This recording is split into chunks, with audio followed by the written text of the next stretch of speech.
A mediados del siglo XVIII, el mundo conocido por la dinastía Qing de China era un universo ordenado con un centro inequívoco: Pekín. El imperio Qing no era simplemente la potencia dominante de Asia. Se percibía a sí mismo como el eje de la civilización, el reino del centro. Hoy, exploraremos cómo ese centro se fracturó, cómo el eje del mundo fue puesto de rodillas en un período de dolor que definiría el futuro del planeta.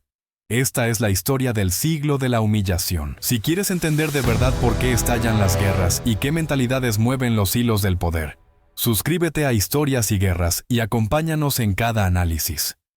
Esta cosmovisión no era una mera presunción, sino el fundamento de un sistema de relaciones internacionales que había funcionado durante casi 2 milenios: el sistema tributario.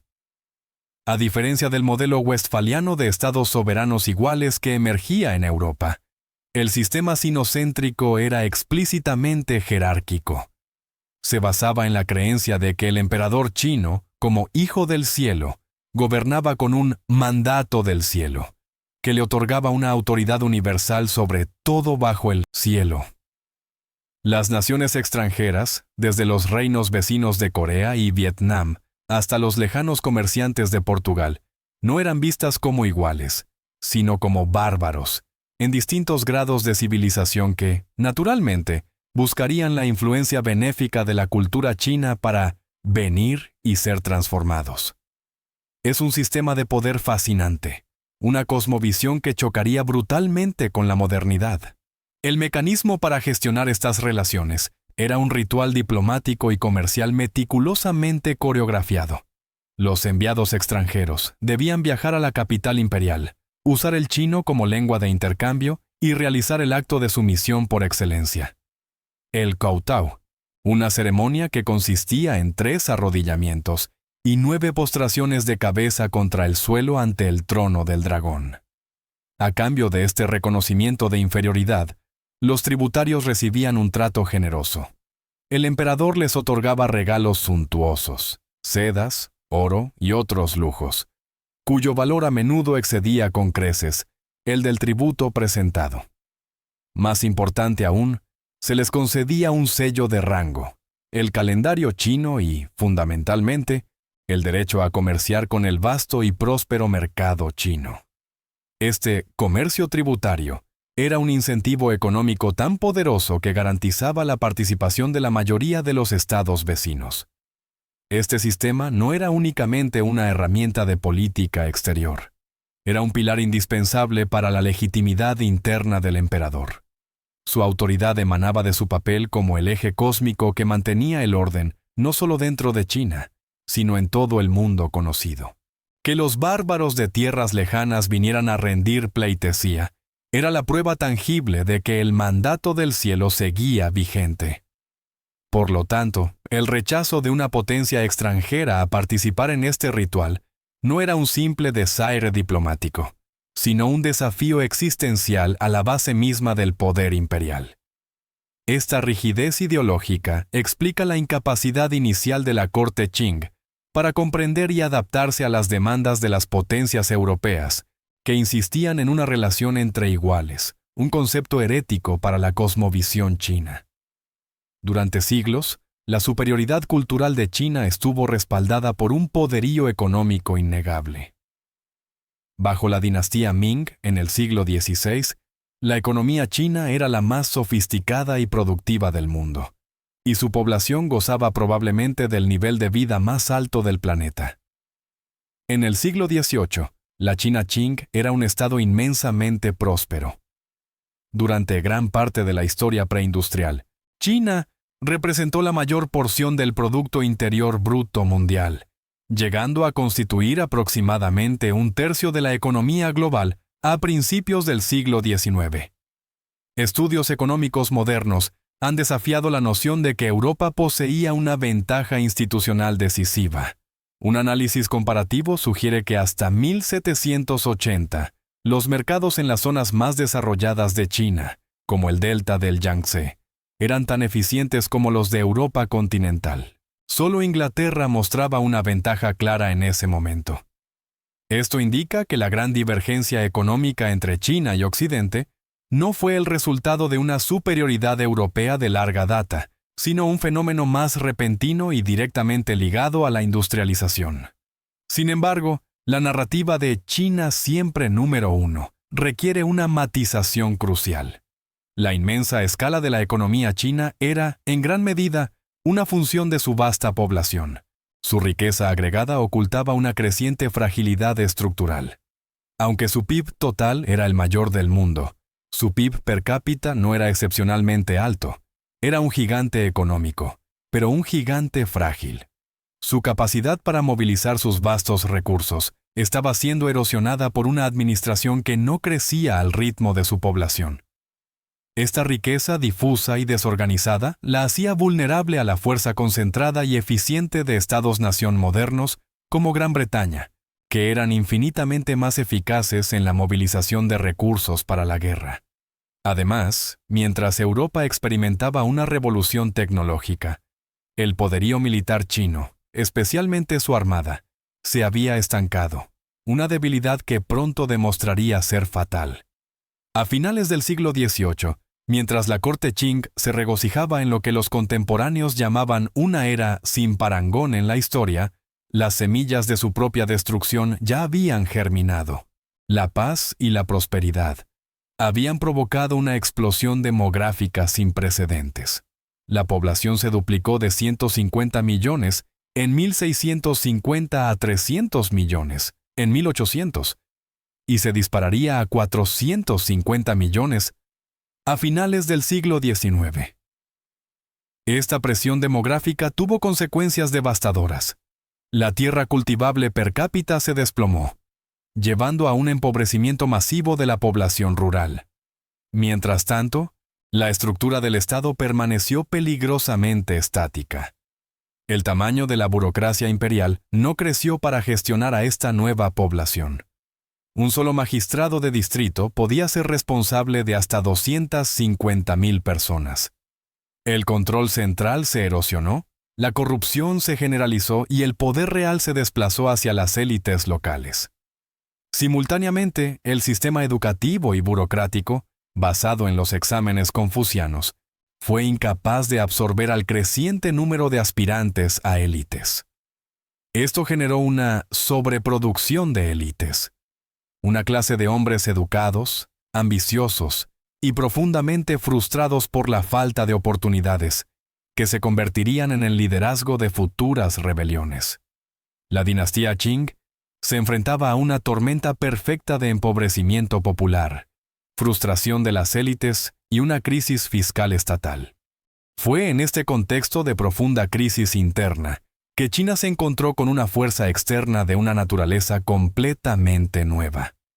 La revolución industrial había dotado a Gran Bretaña de una capacidad tecnológica, militar y económica sin precedentes, junto con un apetito voraz por nuevos mercados. Cuando las potencias europeas, lideradas por Gran Bretaña, intentaron atraer a China a la economía mundial emergente, sus propuestas fueron rechazadas. Desde la perspectiva de Pekín, estos bárbaros de pelo rojo tenían poco que ofrecer. China se sentía autosuficiente y culturalmente superior. No comprendió que el equilibrio histórico de poder se había roto irrevocablemente. El choque entre un imperio-civilización en decadencia interna y un imperio-nación industrial en agresiva expansión estaba a punto de desencadenar un siglo de catástrofes.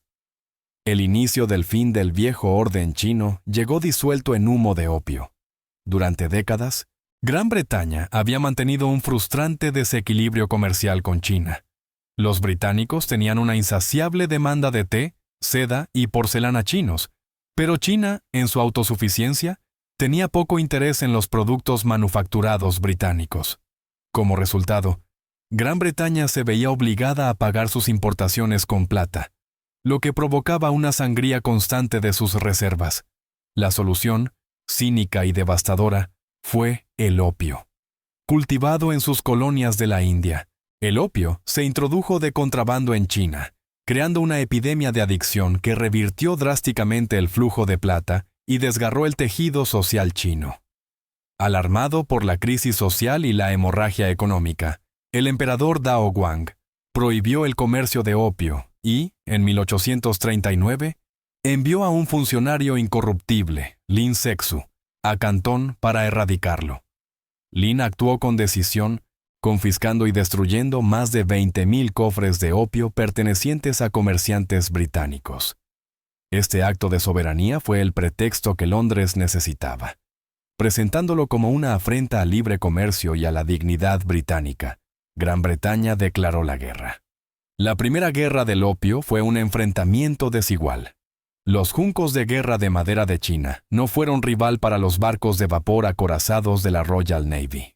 La superioridad tecnológica y militar británica fue abrumadora. Derrotada, China se vio obligada a firmar el Tratado de Nankín en 1842, el primero de una larga serie de lo que se conocería como los Tratados Desiguales. Las potencias occidentales, sin embargo, no estaban satisfechas.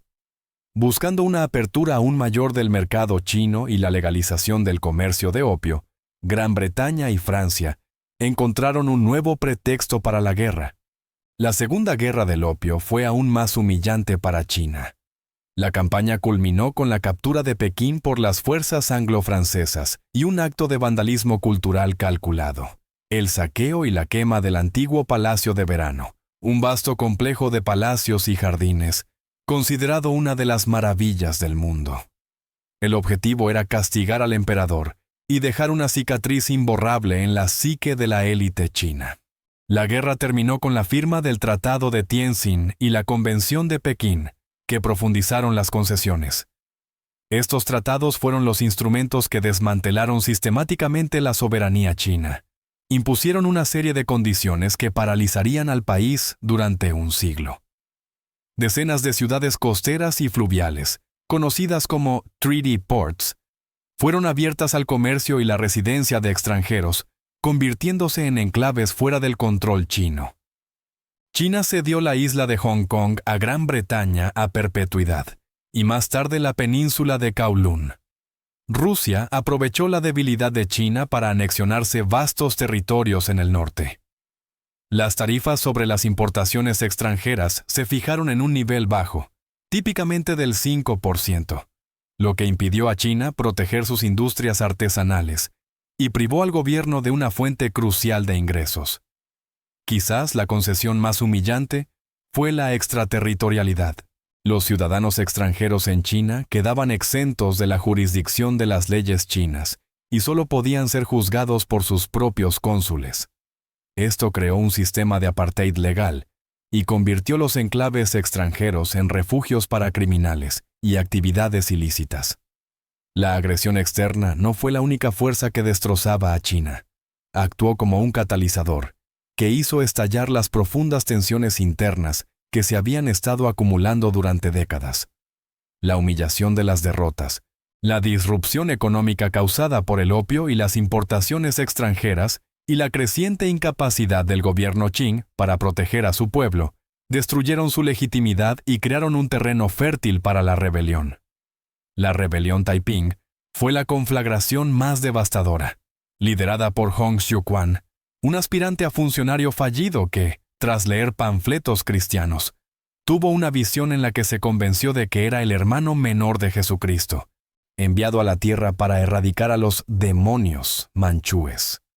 Su movimiento combinaba un celo religioso sincrético con un programa radical de reforma agraria y social.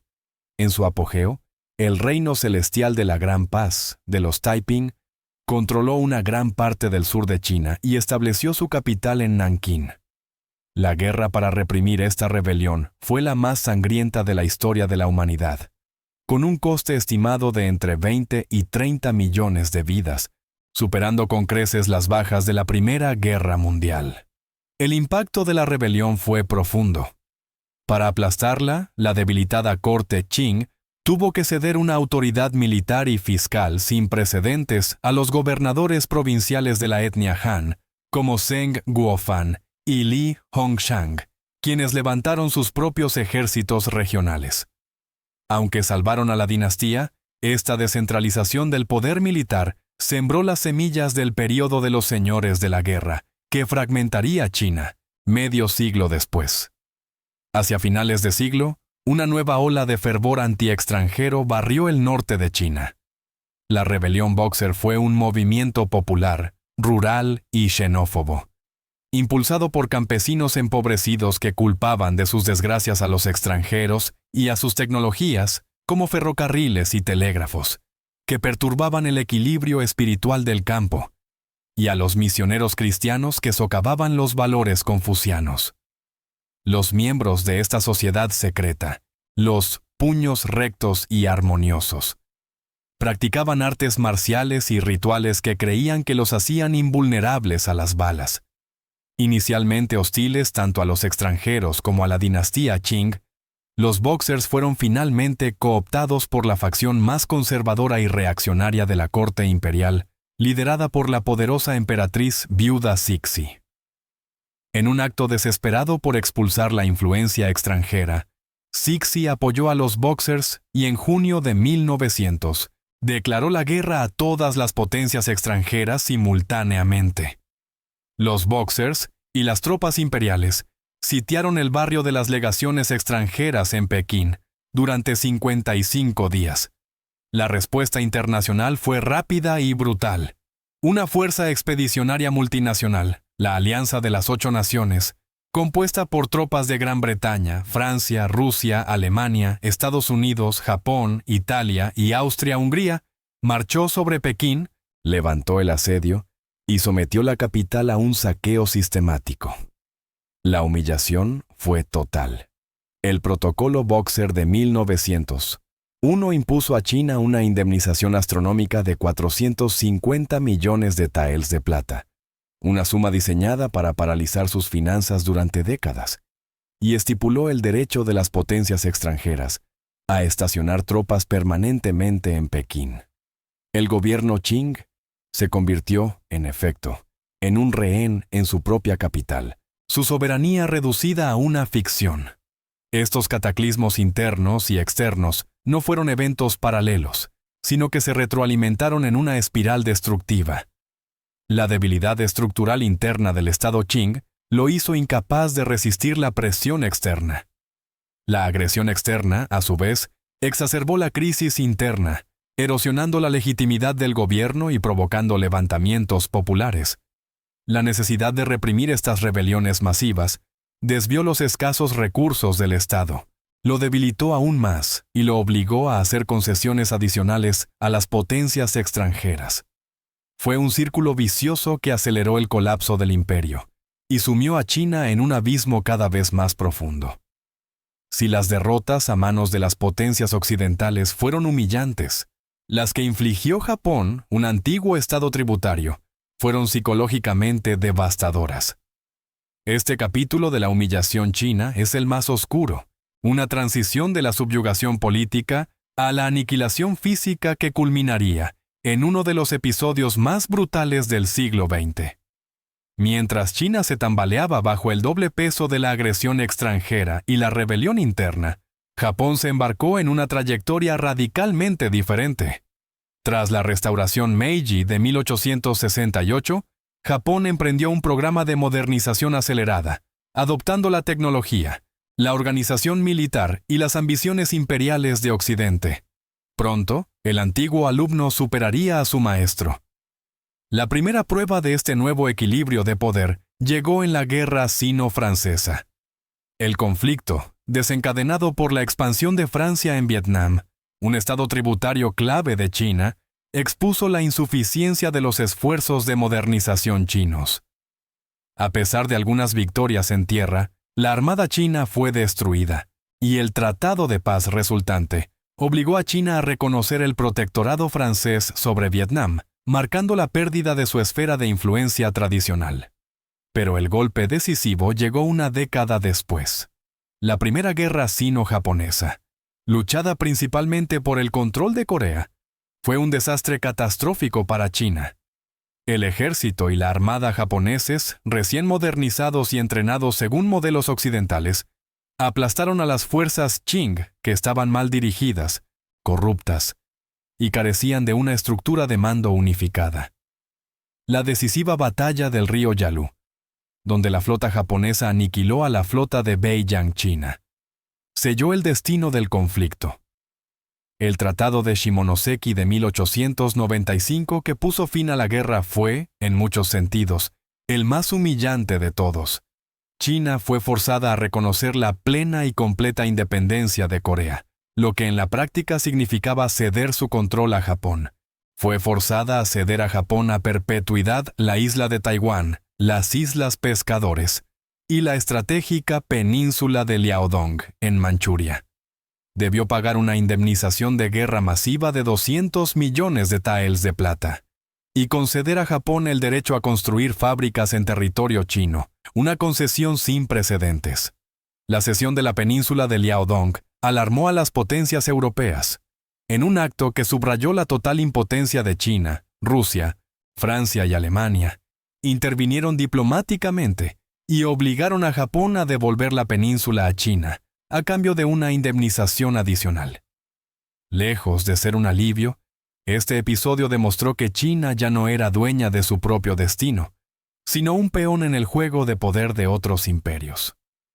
La derrota ante Japón fue un trauma nacional.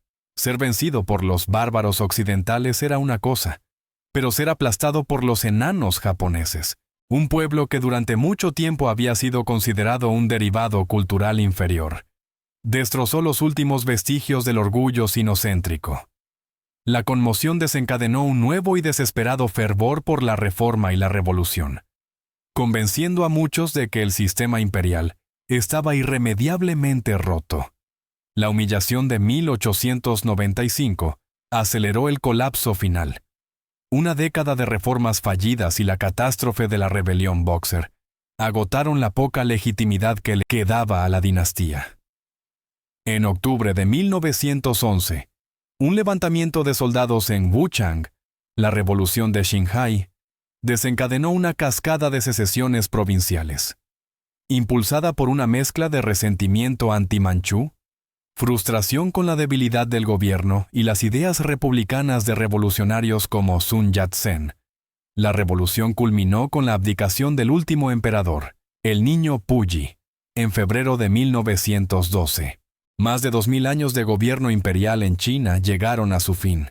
Sin embargo, la recién nacida República de China fue débil desde su concepción. El poder real no residía en los revolucionarios idealistas, sino en Yuan Shikai, el comandante del poderoso ejército de Beiyang.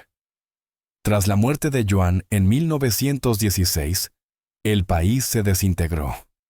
China entró en el período de los señores de la guerra, una era de caos, en la que el país se fragmentó en feudos controlados por caudillos militares rivales, que gobernaban sus territorios como déspotas, librando guerras constantes entre sí. Esta desintegración interna representó el nadir de la debilidad china, un estado fallido incapaz de proteger a su pueblo.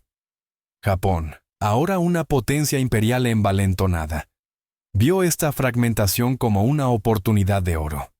En 1931, oficiales ultranacionalistas del ejército Kwantung japonés, estacionado en Manchuria, escenificaron el incidente de Mukden, dinamitando una sección del ferrocarril japonés y culpando a los nacionalistas chinos.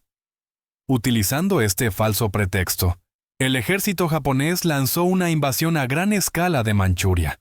La resistencia china, desorganizada, fue rápidamente superada. En 1932, Japón estableció el estado títere de Manchukuo, instalando al último emperador, Qing Puyi, como su gobernante nominal. La comunidad internacional ofreció poco más que una condena verbal. La Liga de las Naciones demostró ser completamente ineficaz. La lección para los militaristas japoneses fue clara. La agresión funcionaba. La conquista de Manchuria solo avivó el apetito de Japón. La guerra total era inevitable.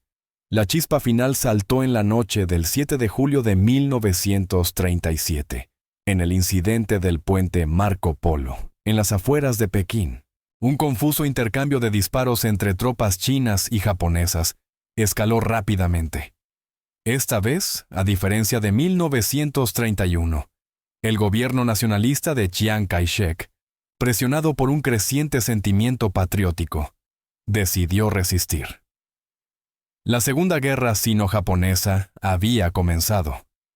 La guerra que siguió fue de una brutalidad sin precedentes. La Batalla de Shanghái fue uno de los enfrentamientos urbanos más grandes y sangrientos de la historia hasta ese momento. Chiang Kai-shek comprometió a sus mejores divisiones en una lucha desesperada por la ciudad. Durante 3 meses, los ejércitos se desangraron en combates casa por casa. Aunque la feroz resistencia china sorprendió a los japoneses, el resultado fue una derrota devastadora para China, que perdió el núcleo de su ejército modernizado.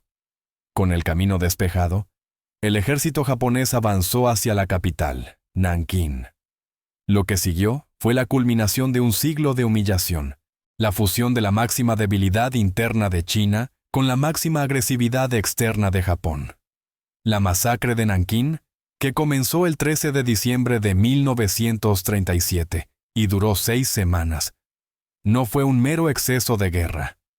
Fue una campaña sistemática de terror, violación y asesinato en masa. Tras la caída de la ciudad, las tropas japonesas llevaron a cabo una caza masiva de soldados chinos que se habían rendido, así como de hombres civiles en edad militar.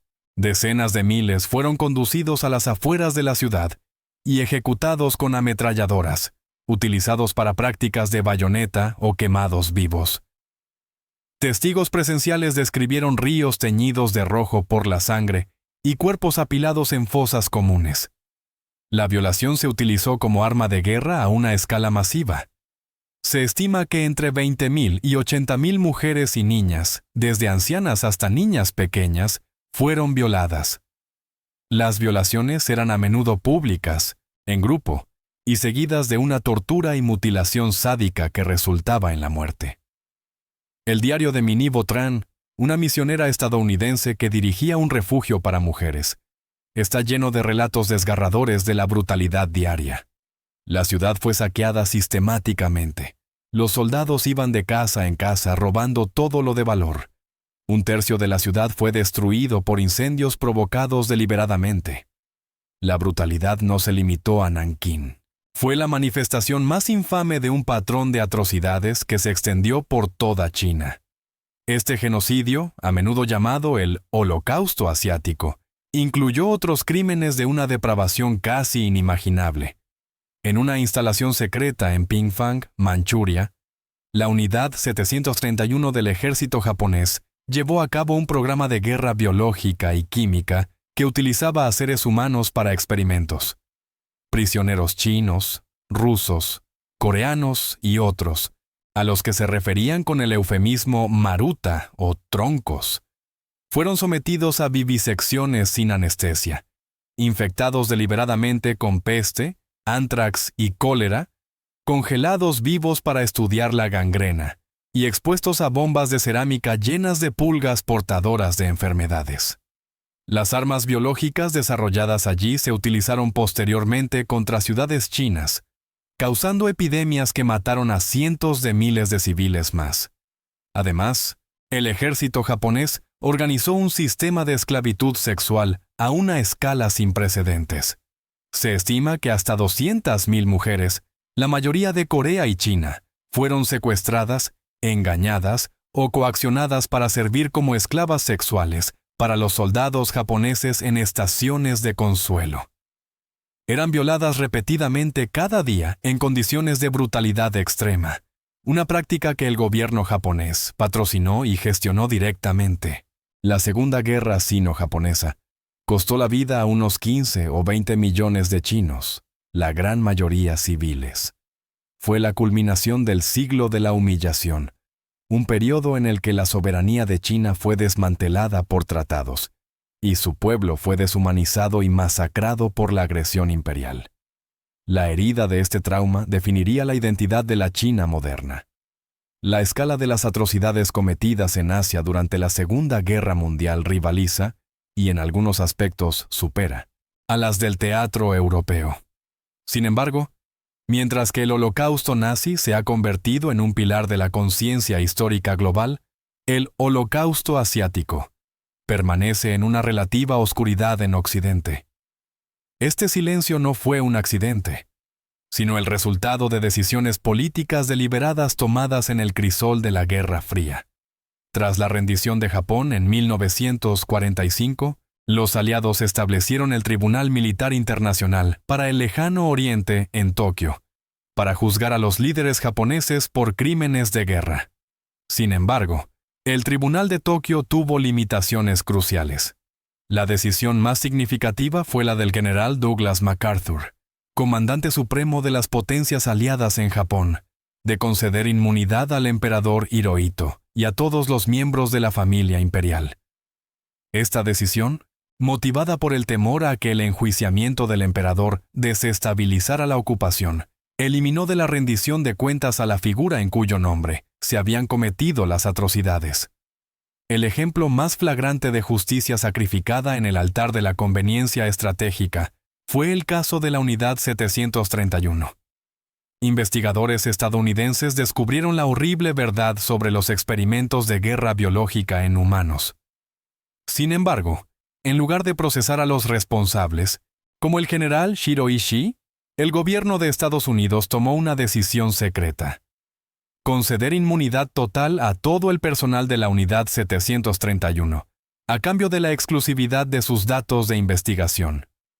La lógica era fría y pragmática.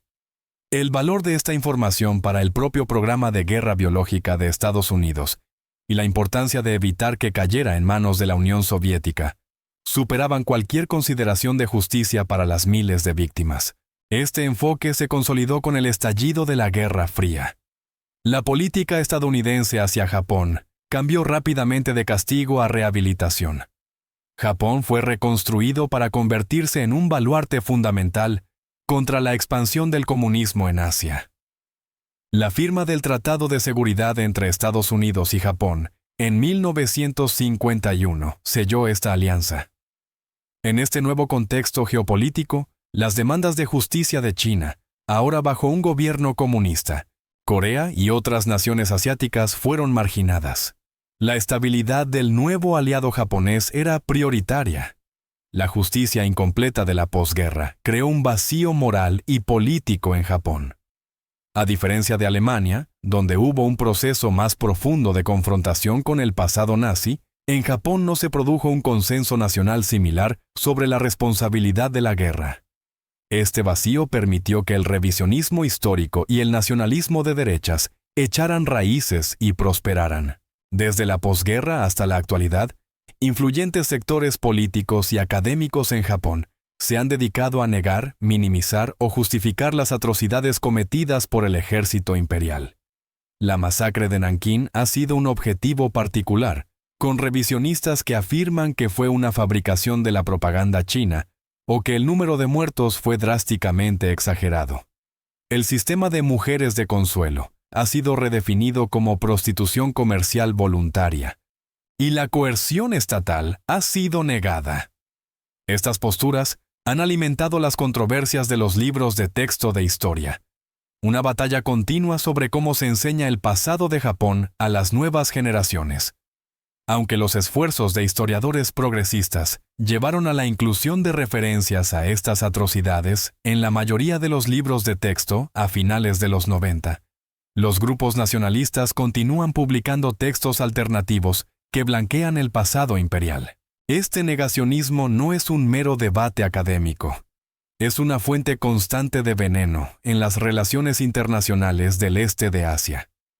Para China y Corea del Sur, la falta de lo que perciben como un arrepentimiento sincero y completo por parte de Japón es una continuación de la humillación del pasado.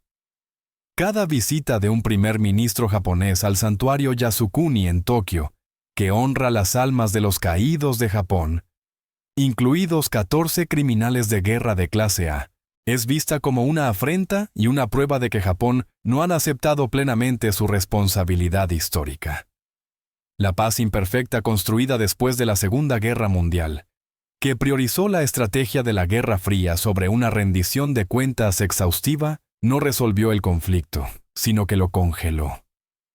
Al no forzar un proceso de confrontación con el pasado similar al de Alemania, Estados Unidos ayudó inadvertidamente a crear las condiciones para las actuales tensiones históricas. La guerra de la historia que se libra hoy en el este de Asia no es solo sobre el pasado. Es una consecuencia directa de esa justicia incompleta. El siglo de la humillación no es simplemente un capítulo cerrado en los libros de historia de China.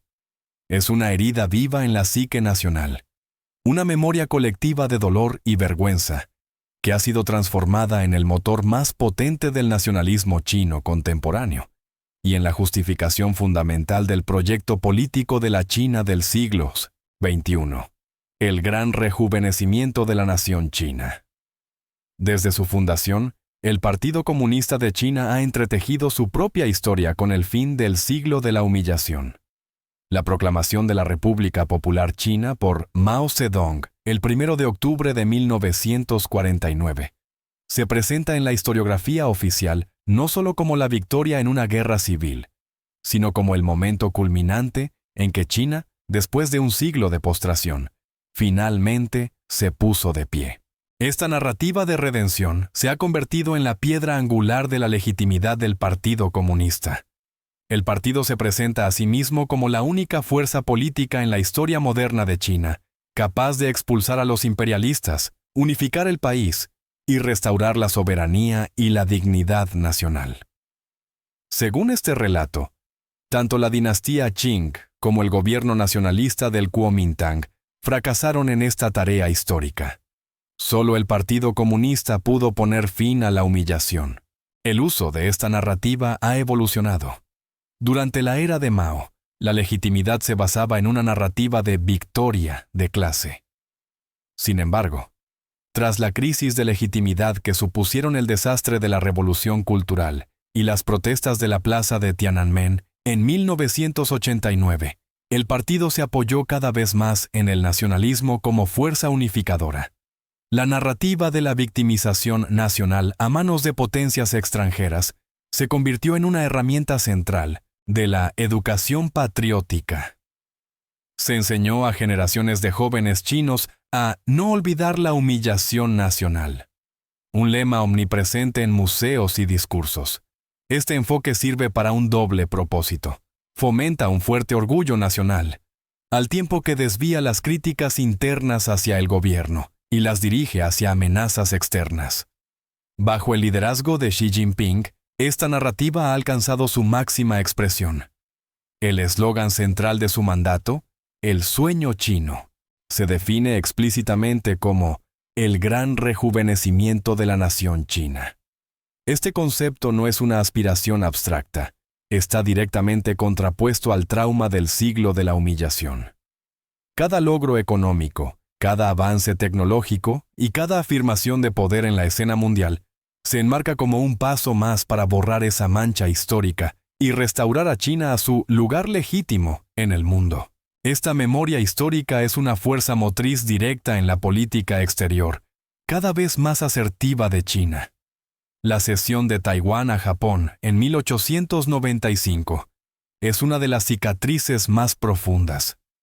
En la narrativa de Pekín, la reunificación de Taiwán con el continente no es una cuestión de elección, sino un imperativo histórico, el último paso para completar la integridad territorial de China y cerrar definitivamente el capítulo de la humillación.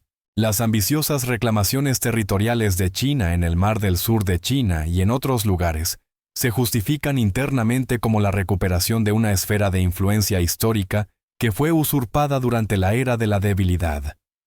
La sensibilidad de China a las críticas internacionales, especialmente de Estados Unidos y Japón, está profundamente arraigada en el temor a una repetición de la historia. La retórica de la contención de China por parte de Occidente resuena poderosamente con la memoria de las concesiones forzadas.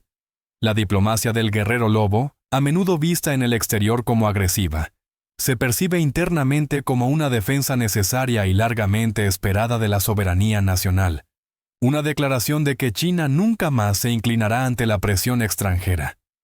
El principio rector que subyace a gran parte de la estrategia nacional de China es la máxima de que el atraso te deja vulnerable a los ataques. La búsqueda implacable de la modernización militar, la autosuficiencia tecnológica y la primacía económica no son solo objetivos de desarrollo. Son imperativos existenciales para garantizar que la vulnerabilidad que permitió el siglo de la humillación nunca, jamás, vuelva a ocurrir. En última instancia, el rejuvenecimiento nacional de China no es simplemente un esfuerzo por convertirse en una superpotencia al estilo occidental. Es una ambición civilizatoria mucho más profunda. Representa un intento de revertir lo que se considera la anomalía histórica del siglo de la humillación y restaurar la posición central de China en el orden mundial. Sin embargo, este renacimiento no busca recrear el antiguo sistema tributario, sino lograr sus objetivos subyacentes, el reconocimiento de su centralidad y la deferencia de otros, utilizando las herramientas de una superpotencia del siglo XXI. Poder económico, dominio tecnológico y fuerza militar. La memoria del dolor se ha transformado, de manera irrevocable, en el impulso para la grandeza. La trayectoria de China, desde la cúspide de la civilización preindustrial hasta el abismo de la subyugación y de vuelta a la contienda por la primacía mundial, es una de las narrativas más dramáticas y consecuentes de la historia moderna. El siglo de la humillación no fue un mero interludio de debilidad, sino una fractura existencial que desmanteló una cosmovisión milenaria y sometió a una cuarta parte de la humanidad a una cascada de derrotas, explotación y atrocidades, culminando en el horror del Holocausto asiático. El análisis revela una compleja interacción de factores. El declive de China no fue únicamente el resultado de la agresión externa. Fue posibilitado por una profunda crisis interna, presión demográfica, rigidez institucional y decadencia administrativa, que la dejó fatalmente vulnerable. La agresión imperialista, a su vez, no fue un simple acto de depredación, sino una fuerza que exacerbó y se aprovechó de esa crisis interna, creando una espiral destructiva. La invasión japonesa representó la confluencia de estos dos procesos. La máxima debilidad interna de China se encontró con la máxima agresividad externa de un Japón militarista, creando las condiciones para una brutalidad genocida. La justicia incompleta de la posguerra, dictada por los imperativos de la Guerra Fría, dejó estas heridas sin sanar, sembrando las semillas de las tensiones históricas que persisten en el este de Asia hoy en día. Hoy, la memoria de ese siglo de dolor se ha convertido en el combustible ideológico del sueño chino. El Partido Comunista ha instrumentalizado este trauma nacional para forjar una narrativa de redención que legitima su gobierno autoritario como el único garante de la soberanía y la fortaleza de China. Cada política, desde la modernización militar hasta la diplomacia asertiva, está imbuida de la determinación de que la humillación nunca se repita. Comprender el siglo de la humillación, por lo tanto, no es solo un ejercicio de historia. Es la clave para descifrar las motivaciones, las ambiciones y las profundas inseguridades de la superpotencia emergente del siglo XXI. Es reconocer que, para Pekín, el ascenso de China no es simplemente una cuestión de economía o geopolítica, sino la culminación de una larga y dolorosa lucha por recuperar un sentido de destino y restaurar un orden mundial que fue violentamente trastocado. La sombra de 1839 se proyecta larga y profundamente sobre el presente, y su legado continuará dando forma a nuestro futuro global.